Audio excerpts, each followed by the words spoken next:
Hello, and today I'm going to be reading Scaredy Mouse by Alan MacDonald and Tim Warnes.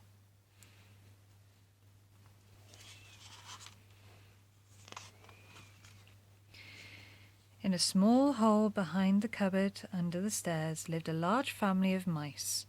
The youngest was called Squeak. Squeak was a small mouse, a scared mouse, a stay-at-home mouse.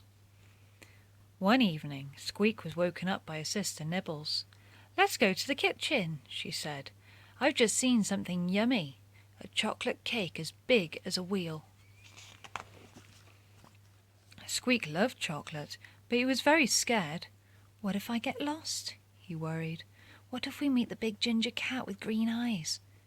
"The ginger cat's asleep," said Nibbles, "and I know how to stop you getting lost." Nibbles fetched a big ball of string and tied one end around Squeak. "There," she said.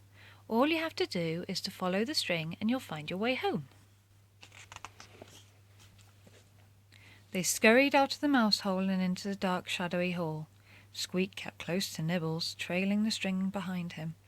But as they crossed the hall, Squeak saw a long, stripy tail.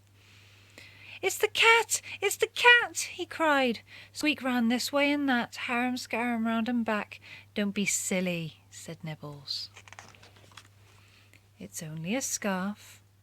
Squeak slowly came out from his hiding place.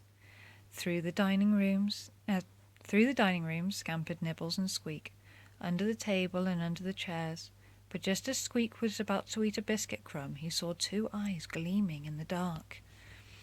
"It's the cat! It's the cat!" he cried. Squeak ran this way and that, harum-scarum round and back. "Don't be silly," said Nibbles. "It's only a toy." Squeak smiled nervously. Into the lounge they stole, past the fireplace and past the ticking clock. Suddenly Squeak froze in his tracks. There, peeping above the arm of the sofa, was a head with two sharp ears. "It's the cat! It's the cat!" he cried. Squeak ran this way and that, harum-scarum round and back. "Don't be silly," said Nibbles. "It's only a cushion." "Silly me," said Squeak. Into the kitchen tiptoed the two mice, across the floorboards and past the cupboards. Squeak peeped inside.